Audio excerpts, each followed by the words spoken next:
Maquiavel, o filósofo florentino. Nós vimos que nas concepções da política na Idade Média, a política está vinculada a uma ordem ético-finalística. Na Alta Idade Média, na concepção agustiniana / platônica, essa ordem ético-finalística está associada às verdades da Igreja, aos fins espirituais ou à salvação das almas, ou seja, verdades imutáveis de uma ordem estática. Já na concepção da Baixa Idade Média, posterior, tomista, formulada por São Tomás de Aquino, tomista / aristotélica, você tem uma ordem finalística dada pela construção do bem comum, e aí a construção na comunidade ou da comunidade de valores, ou seja, é uma ordem que tem um dinamismo, que tem a busca de um equilíbrio dinâmico, também voltada para a beatitude celestial, para Deus, porém que já se desdobra ou que já se espalha pela realidade terrena. Então a finalidade da política para Tomás de Aquino, a finalidade tomista, ela é o bem comum. E aí Maquiavel, ele rompe com essa vinculação da política a uma ordem de finalidades, a uma ordem de fins. Para Maquiavel, não há finalidade. Não é uma questão de um objetivo ético, ou a salvação, ou o bem comum. A política não está relacionada com os fins a que se destina. Maquiavel, ele, além de ser um pensador revolucionário, um campeão da liberdade, um pensador de uma democracia popular, de uma democracia absoluta, ele também é um produto do seu tempo. O Maquiavel, ele é um filósofo que viveu na Renascença, já numa fase tardia da Renascença. A Renascença, ela é o limiar da passagem da idade medieval para a idade moderna. Ele está nesse umbral da Idade Média para a Idade Moderna e que disparou, eclodiu como um movimento explosivo, um naturalismo humanista na Itália no século XIV. E se desdobrou ao longo do século XV, atingiu talvez o seu auge na paz italiana, que se deu na segunda metade do século XV, que foi a paz de Lodi, onde a Península Itálica, que não era unificada, não existia o país Itália, ela era dividida em várias cidades-estado, várias cidades independentes, com seus próprios regimes, muitos deles regimes republicanos. Por exemplo, a própria Florença de Maquiavel, mas também Pisa, a cidade de Veneza, de Gênova, de Milão, tinham seus próprios governos, alguns republicanos, outros principados, mas de qualquer forma uma organização de cidade-estado. E com uma grande potência comercial e financeira. Os italianos, eles dominavam as rotas comerciais da Baixa Idade Média, do começo da Renascença, porque eles controlavam o Mediterrâneo. Então eles faziam essa ligação dos continentes da Europa com a Ásia. E além disso, eles eram grandes banqueiros e financiavam as monarquias europeias. Conhecidas ligações, por exemplo, dos genoveses com os reinos cristãos na Espanha, mas também as ligações venezianas ou os florentinos com os holandeses, com os ingleses. Enfim, foi um período de grande prosperidade, de florescimento científico, artístico, civilizacional na Península Itálica na segunda metade do século XV. E é aí também o momento em que eclode essas correntes de pensamento, que são as correntes humanistas, um humanismo já bem diferente, um humanismo que, embora resgate, retome os estilos e as obras latinas, as obras romanas, da Roma Antiga, atualizam isso para um novo antropocentrismo, para um novo humanismo naturalista, que tem seus impulsos revolucionários, seus impulsos que vão anunciar a Idade Moderna. Talvez, se possamos definir de maneira sintética esse impulso do humanismo renascentista, ele é a redescoberta da liberdade. Ele é a redescoberta da liberdade do ser humano, a liberdade de, não só a liberdade de escolha, mas a liberdade de inventar, a liberdade de criar, o poder, a liberdade como um poder de invenção, um poder de criação. Porém, o Maquiavel, ele não viveu, ele não escreveu, seu período produtivo não se dá nesse momento da paz de Lodi, nesse momento da paz, da Pax Italiana. Ele escreve no momento imediatamente seguinte. A paz de Lodi, que era uma espécie de pacto de autonomia entre as cidades e Estado, ela termina em 1494. Em 1494, Carlos VIII da França, do Reino da França, que é um reino poderoso, invade a Itália. E a invasão de Carlos VIII deflagra uma série de outras invasões. Há uma invasão do Sacro Império Romano, né, que vem da região onde hoje é a Alemanha, né, o Reino Espanhol também tem a invasão dos espanhóis. Uma guerra também de conquista do papado, dos estados papais, ali de Roma mesmo, dessa teocracia que era baseada em Roma. E as cidades-estado, elas tecem um período de alianças das cidades-estado com esses reinos, com essas monarquias. E isso inicia um período de guerra civil na Itália. Se dissolve aquela paz italiana e é um período de convulsão social, um período que há saques, um período que há conquistas, reconquistas, voltas das dinastias, tomadas de determinados territórios pelas monarquias da Itália, há uma fragmentação ainda maior da Itália. E um período muito volátil, o poder ele trocava de mãos muito rápido, muito perigoso. As pessoas envolvidas com política, as pessoas que faziam a política, né, que tinham uma filosofia ligada aos principados e às repúblicas, viviam sempre ali, né, à beira do abismo, podendo a qualquer momento cair em desgraça, serem vencidos e serem perseguidos politicamente. É nesse período de guerra civil que escreve Maquiavel, ou seja, já numa nova realidade, num renascimento já mais tardio, né, já no final do século XV, na Itália pelo menos, no qual há uma grande ameaça à independência da República Italiana e à Constituição da Liberdade que o humanismo exprimia no Renascimento. Além disso, a invasão de Carlos VIII da França, o final do século XV, é marcado por uma modernização da arte da guerra. Você tem uma aceleração dos tempos, você tem uma guerra de movimento mais ágil. Então, os cercos eles são mais rápidos, ou seja, as condições defensivas das fortificações e das cidades, elas não dão conta dessa aceleração causada pela introdução da pólvora, da arma de fogo manual, da tecnologia da infantaria suíça, que utilizava grandes lanças e também armas de fogo, e que começam a quebrar a guerra estática, né, a guerra de posição típica do período medieval. Então você tem também uma modernização da guerra, uma aceleração, uma velocidade dos cercos e uma velocidade da tomada das cidades. O Maquiavel ele escreveu em 1520 uma obra chamada A Arte da Guerra. E é uma obra onde ele se dedica ao pensamento militar, ao pensamento das formações militares e das guerras de conquista e das tecnologias bélicas do seu tempo. Mas mais do que isso, para o Maquiavel, a matriz da guerra, né, e a guerra ela não está preocupada com modelos ético-finalísticos. Na guerra você não está preocupado exatamente com uma disputa de valores, uma disputa axiológica. A guerra está preocupada com a eficácia, né, com a capacidade de exercer o poder, de você poder vencer o jogo de forças. E para Maquiavel, mais do que uma reflexão sobre a guerra, nesse livro ele demonstra como ele toma a própria guerra como uma matriz reflexiva, como uma matriz de pensamento.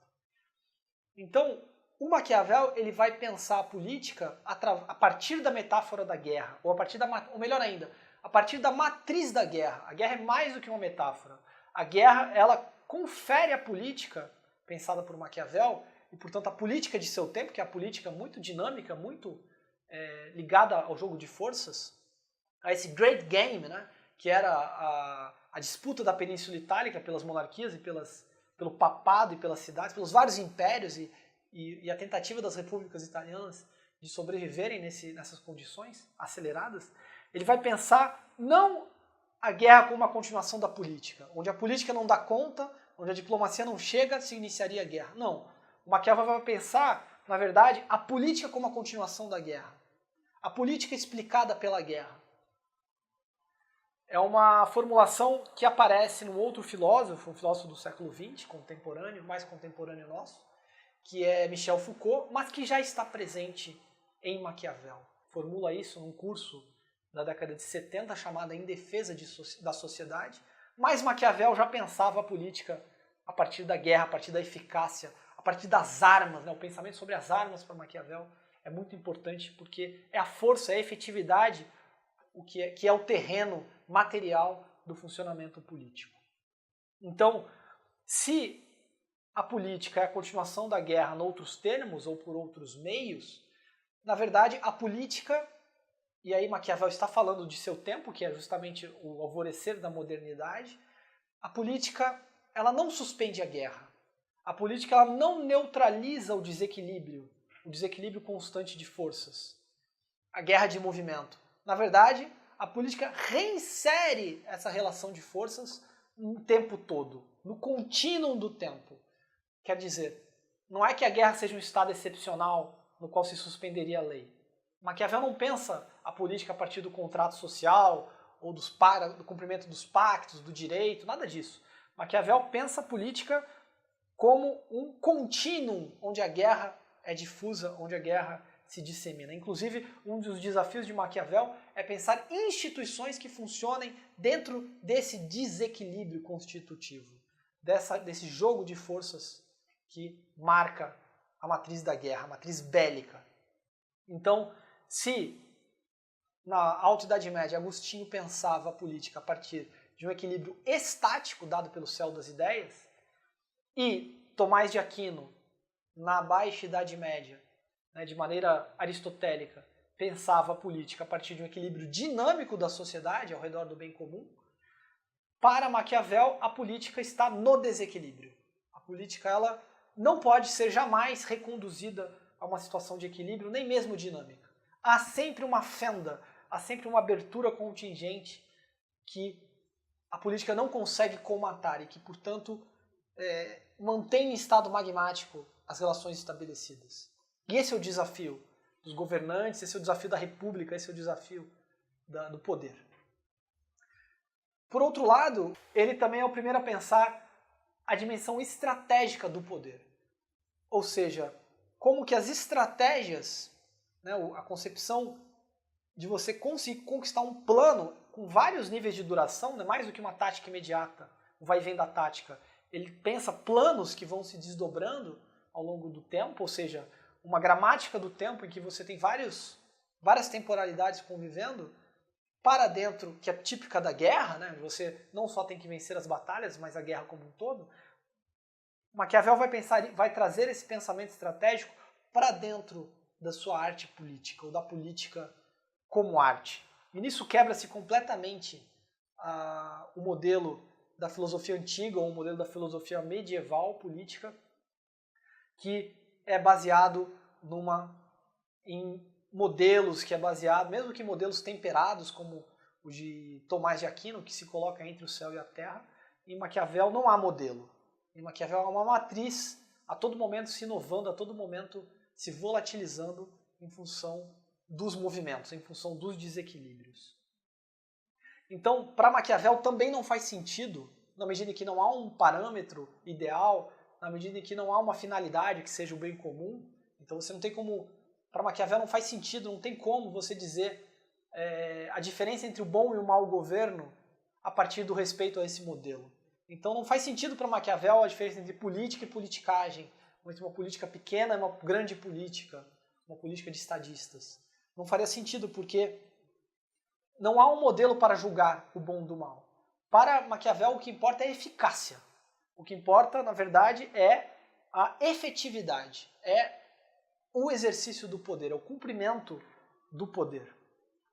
Então, isso é outra linha de ruptura que Maquiavel coloca e que está relacionado com uma mobilização política, uma mobilização do equilíbrio, ou do desequilíbrio dos poderes na Renascença, nesse período de convulsão e de transformação do qual Maquiavel é um leitor privilegiado, porque vive na própria pele esse momento. Teve seus momentos de desgraça, seus momentos altos, de exílio, de tortura. Maquiavel passou por tudo isso com uma vivência implicada. Então, Maquiavel não tem modelo. Né? Maquiavel, a prova de força são as armas, é a estratégia, é a guerra. E aí existe uma interpretação de Maquiavel que Maquiavel seria um cínico, que Maquiavel seria um relativista. E existe também uma frase, né, uma fórmula que é atribuída a ele, que Maquiavel teria dito e defenderia, abre aspas, que os fins justificam os meios. Ou seja, para eu obter sucesso em determinado objetivo, eu poderia adotar os meios que eu bem entendesse. Então, para realizar uma grande causa, eu poderia utilizar meios escusos, né? Para realizar o capitalismo, para realizar o socialismo, ou para fazer a luta de classe, eu poderia, ou para me defender do imperialismo, eu poderia usar meios escusos, eu poderia usar meios corruptos, eu poderia usar os quaisquer meios que eu bem entendesse, porque na política os fins justificam os meios. Nada mais distante do que Maquiavel, nada mais divorciado do poderoso pensamento da liberdade maquiaveliano. Né? Na verdade, o pensamento normativo ou finalístico da política é que coloca os fins como organizadores dos meios. Seja no caso de Agostinho, né, na Alta Idade Média, onde você tem a função política como retificador, né, como um rector, como alguém que conduz os povos para a salvação, então a finalidade é a salvação das almas, quanto em Tomás de Aquino, que tem a sua concepção de bem comum, onde a função da política é dirigir a sociedade para a consecução do bem comum, ou seja, existe a finalidade do bem comum. Em nome do bem, que se pode medir e se pode coordenar essa sociedade. Vejam que há uma finalidade, embora ela seja o bem, né? Seja o bem absoluto da salvação para Agostinho, seja o bem comum da cidade terrena para Tomás de Aquino. Maquiavel lhe é alheio ao seu pensamento, essa preocupação, porque não é assim que funciona a política, não é assim que funciona o poder. Se no gênero dos espelhos de príncipes, que eram os guias de conduta dirigidos aos governantes, dirigidos a quem fazia política, nos espelhos de príncipes se pregavam virtudes, né? Havia um catálogo de virtudes, que depois foi temperado pelo espelho da história, né? Que foi temperado pelos exemplos e pelos modelos empíricos dos governantes reais, já na Baixa Idade Média. Mas, em ambos os casos, o que se tem é a virtude como uma virtude moral, uma virtude ético-finalística, ou em latim, virtus. Maquiavel transforma no seu livro O Príncipe, que foi escrito na década de 1510, ele transforma essa virtude moral numa virtude guerreira, numa virtude ligada à eficácia, numa virtude ligada à capacidade do príncipe dele ser sagaz, dele tomar o poder, dele se apossar do poder, dele realizar de fato os seus intentos, dominando os meios, dominando a temporalidade dos meios, independente dos fins. Então, você tem em Maquiavel não mais a virtus, mas a virtu, sem o S e com um acento no U. Ou seja, já é uma virtude do Renascimento, que é uma virtude guerreira, que já está ligada a essa ideia do jogo de força, do poder. Com uma total dissociação em relação à ordem moral, às ordens, sempre ordens morais hierárquicas ou ordens morais em que você tem um catálogo de valores a serem seguidos. Isso teve um efeito de escândalo gigantesco, obviamente, quando foi publicado O Príncipe. Pode-se dizer que na filosofia política, na história da filosofia política, seguem-se séculos de escândalo por causa desse livro do Maquiavel, que é considerado um livro amoral, um livro cínico, e que estaria parodiando o espelho de príncipes, né? Esse gênero medieval. E por isso o título O Príncipe. E aí seria uma paródia, né? Se o espelho de príncipe prega um príncipe virtuoso, um príncipe bom, justo, temperante, misericordioso, o de Maquiavel vai ser um príncipe cruel, um príncipe sem qualquer preocupação com o bem comum, um príncipe totalmente pragmático, no sentido de não respeitar nenhum valor, não respeitar nenhum compromisso prévio. Então, nessa apreensão escandalosa, né, dessas ondas de choque do maquiavelismo, o Maquiavel estaria sendo reduzido a uma espécie de bad boy da filosofia política. Ele estaria invertendo, né, ele estaria sendo um imoralista, estaria invertendo toda a literatura e a filosofia antiga em nome de um príncipe que é totalmente cínico, totalmente fundado em manter o poder e conquistar o poder.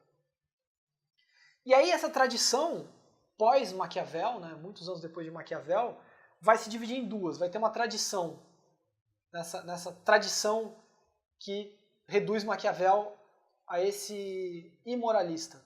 Vai ter uma tradição que vai elogiar esse Maquiavel.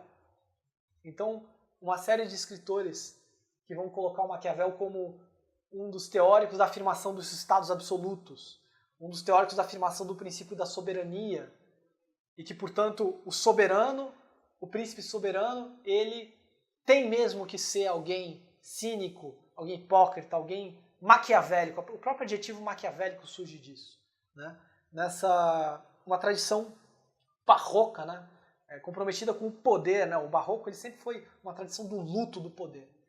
E contra-reformista, muito ligada aos governos católicos na Espanha, né? Ou a dinastia dos Habsburgos, ou então, no caso do Sacro Império Romano, os altos conselheiros imperiais, né? os Geheimrat, né? Os conselheiros, os confidentes do monarca, e que pregavam a razão de Estado. E na razão de Estado ela tem que ser cínica, ela tem que estar acima de tudo e de todos. E aí Maquiavel é atualizado de uma maneira achatada e que anula o seu potencial revolucionário.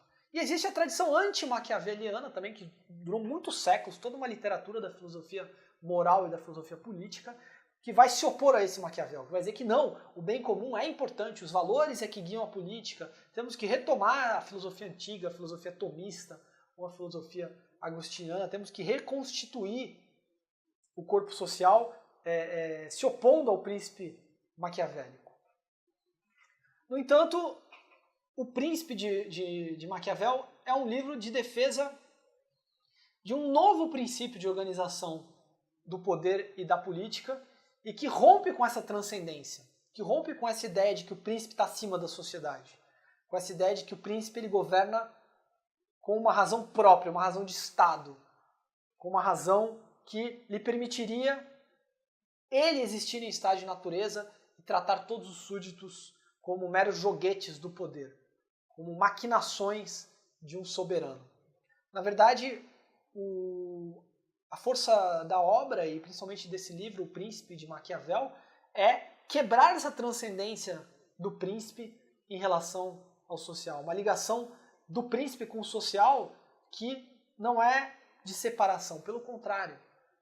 Essa obra ela traça um campo de imanência do príncipe com o funcionamento do poder e com o funcionamento da sociedade no Renascimento.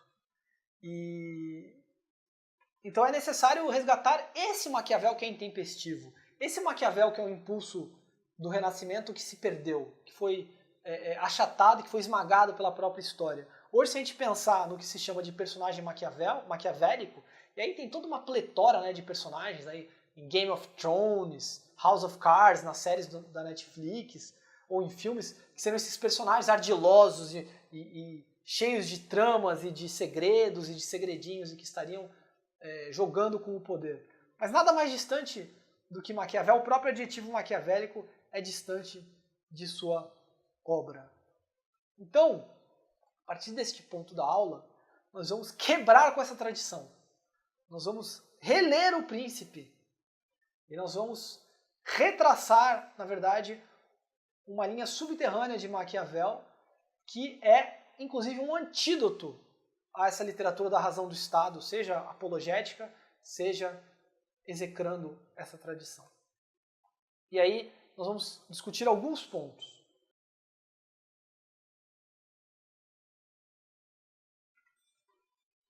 Então, por que Maquiavel não é o primeiro maquiavélico? Porque o Príncipe, eu tenho aqui uma edição comentada por ninguém menos do que Napoleão Bonaparte, porque Maquiavel é um defensor da liberdade e o príncipe não é um libelo contra a moral ou uma espécie de paródia imoralista da filosofia antiga. E nem tampouco um continuador ou um apologista dessa literatura. É outra coisa. Ele cria um outro caminho, ele cria uma nova linha, um fio roxo do pensamento político e que é a expressão de um impulso revolucionário da Renascença. Bom, em primeiro lugar, o príncipe ele não está simplesmente falando do governante ou do próprio príncipe, né, do rei ou do monarca, como o mesmo príncipe de que se falava na literatura do Speculum Principes, né, na literatura dos espelhos de príncipes, que eram guias de conduta sobre quais eram as virtudes ou como que o governante deveria governar, sobre a arte de governar. Não. Na verdade, o Maquiavel está falando de um novo príncipe, de um novo poder. Ele está falando já de uma outra realidade histórico-política, um outro devir mundial que se dá na Europa no final do século XV, ou nesse umbral para a Idade Moderna, no qual o mundo se temporaliza. Ou seja, você tem de fato uma consciência histórica muito nítida e a preocupação de habitar essa duração, de habitar essa temporalidade. E a matriz da guerra trazida para a política traz também, né, os tempos, as esperas, as acelerações, os assaltos, as frenagens, os cercos, traz todas essas camadas de temporalidade típicas da guerra, das batalhas e das vantagens e desvantagens da guerra para a política. Então, o fato de você não ter um modelo, você não ter uma ordem ético-finalística, você não ter uma natureza humana estática, não ter mais, você tem um céu vazio, né? Você não há mais aquele céu das verdades religiosas como em Agostinho, né, baseado em Platão. Pelo contrário, em Maquiavel a religião desce, a religião caminha com os homens e ele inclusive promove uma religião civil, né, uma religião secularizada, mas também terrena, né, que funcione nos valores da cidade, da república. O que o Maquiavel está discutindo aqui é um novo princípio de organização do poder e um novo funcionamento da política, uma nova lógica que não tem modelo. Uma nova lógica na qual é preciso se instalar no movimento acelerado, se instalar dentro dessa mobilização geral, essa volatilidade de um tempo em aberto, de um tempo de incerteza. E que incerteza, a indeterminação é um fato positivo, porque não nos lança mais na visão apocalíptica, nos lança numa visão prospectiva, nos lança dentro de um horizonte de expectativas do humanismo criador, de um humanismo criativo da Renascença. Então nada mais distante de Maquiavel do que simplesmente uma ode ao fato bruto da dominação, nada mais distante do que um realismo político desencantado, né? Uma realpolitik, um realismo político que meramente se preocupe com a tomada e com a conservação do poder. Claro que isso é parte da lógica de funcionamento da política. É evidente que, dentro desse princípio, a tomada do poder, as armas, inclusive, porque é a prova da força que garante o poder. Claro que isso são variáveis do jogo. Mas esse realismo político, ele como que está dobrado, é como que há um espectro dele num segundo realismo político que afirma uma novidade, ou que afirma a política como uma constante inovação, com uma constante mudança, né? Ou seja, é uma outra configuração temporal. Nem a configuração mítico-apocalíptica de Platão e de Agostinho, nem a configuração do tempo orgânico do tomismo, ou do tomismo aristotélico. Agora nós temos o quê? Um tempo vivo, um trabalho do tempo, um tempo em aberto. Num mundo em mudança, de uma realidade em constante mutação, é necessário que a política entre nessa brecha e ela seja parte dessa transformação, ela seja parte dessa mutação que o Renascimento ele é uma grande expressão. Então, no Príncipe, a contingência não passa a ser um problema a ser conciliado, a ser reequilibrado. Não, a contingência, o fato de que não sabemos o que vem depois, o fato de que não temos um modelo, que precisamos a todo momento estarmos aprendendo e nos transformando junto com a mudança, é visto como algo positivo. É visto como uma espécie de desequilíbrio e a possibilidade de existir dentro desse desequilíbrio, de tomar o poder e de conservar esse poder e de usar esse poder num tempo aberto, num tempo criativo. Então, o príncipe de Maquiavel, ele estabelece não só um novo príncipe, mas um novo princípio, um novo funcionamento para lidar com essa realidade no umbral da modernidade, né, no umbral da Idade Moderna.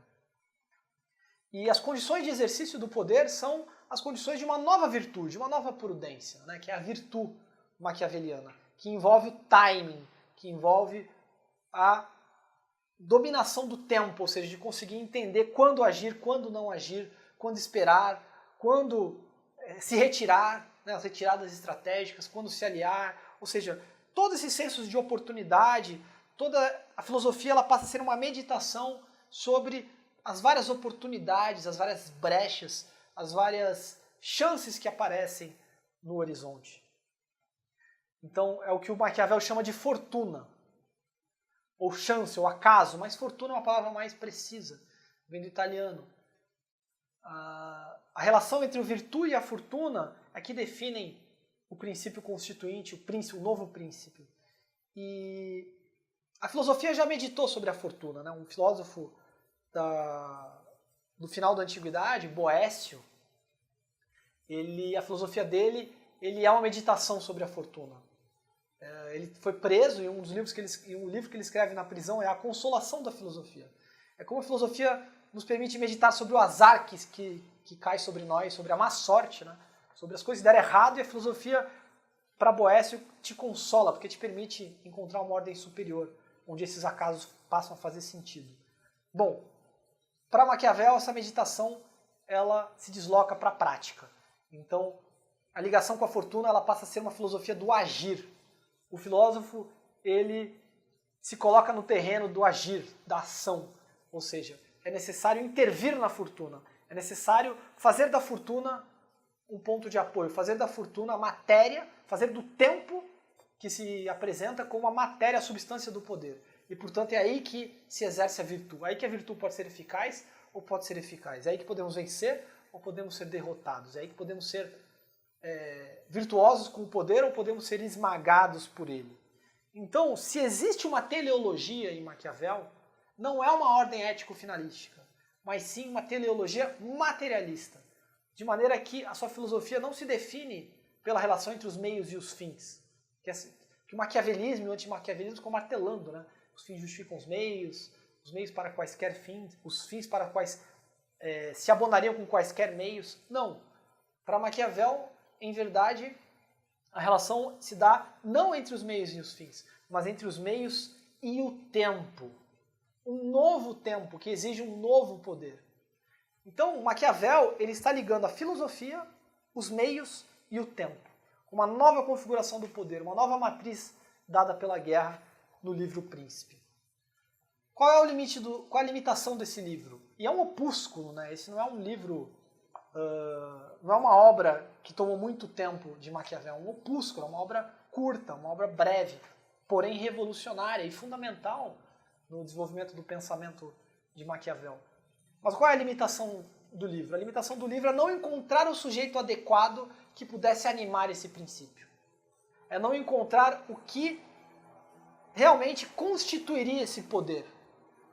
Então, o príncipe ele se mantém como uma espécie de matriz lógico-formal, que estuda esse poder, que estuda o funcionamento e a ligação com o tempo, mas que não dá o passo seguinte, e que ele vai dar numa outra obra, que é o que nós vamos abordar na próxima aula.